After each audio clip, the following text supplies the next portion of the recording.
Hi everyone, welcome back to our channel. So today in this video I'm going to go through how to use Capital One Shopping on Amazon. So if you want to use your Capital One Shopping on Amazon, so you go to link both. So you go to link your Capital One Shopping on Amazon. So you need to create a linkage. So to do that, just open up Google and then type in link Capital One Shopping on Amazon, and then you will get to this website here. You straight away to this Amazon site here where you can do the linking. So just open up this result here. So from amazon.com, just click on that shop with points option. So that's it. So here, so now what are you going to do? So here, so when you get to your Amazon site here, so now what are you going to do? You're going to like hit on,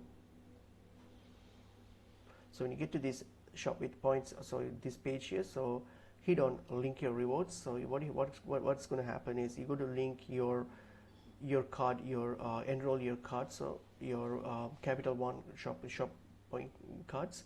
So you go to like enroll that, and then once you've enrolled it with Amazon, so you can just as usual shop at Amazon, and then when you get to checkout, simply select Capital One rewards when you check out. So to do that, simply hit on link your rewards account, and then all you have to do, I actually don't have any cards to enroll, but you can just hit on enroll a new rewards card, and then enroll your whatever card that you have. Just add that, and then add this as one of your payment method, and then when you check out, you can just use this card to make the your payment. So that's how you can use your Capital One Shopping on Amazon. So I hope this information is helpful to you all. I'll see you in another video. Thank you.